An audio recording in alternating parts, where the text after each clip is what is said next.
So as we think about Elevate and what that means to us, we want to take it back to the beginning.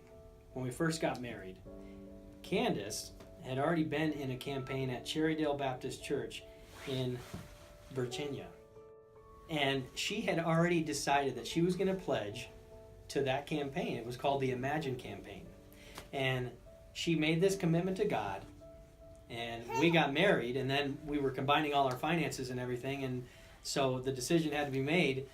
Does she continue to honor that commitment? She's like, I'm definitely going to continue to honor that commitment. And so she continued to give to the Imagine campaign. And so we started our marriage off with faithful giving. We had been kind of at the end of the month looking at whatever we had made and then writing our check to the church at the end of the month. And if we had enough left, putting it toward what I'd committed to that campaign. If not, we just kind of figured, I'll wait until next month and, try and complete that pledge. But we realized, what we actually make is not after our taxable income, but the money that is our gross.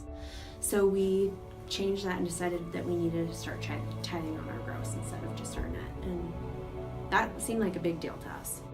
And so then what we would do is we would wait until the end of the month after we've been paid a couple times, and we would look at what our gross was for the month, and then we would give 10% of that amount.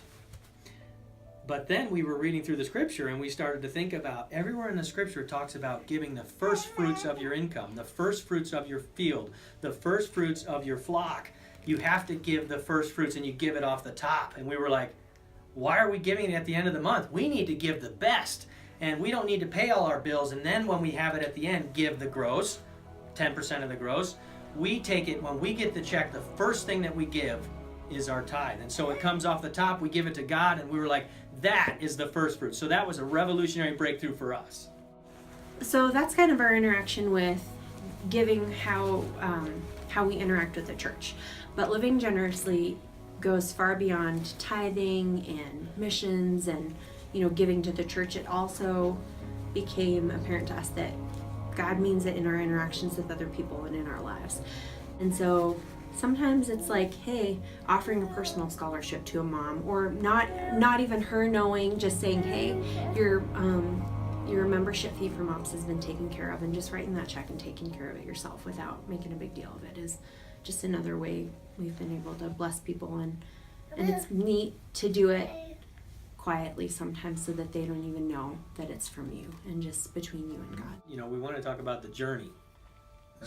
Starting at giving regularly and then moving to giving off of your gross, because that's what you actually make. That's what we actually make. And then giving off the top, giving the first fruits, giving your best to God. Yeah. Not the dregs, not what's left over, not as the afterthought, but as the first thing you think about as an act of worship. Yeah.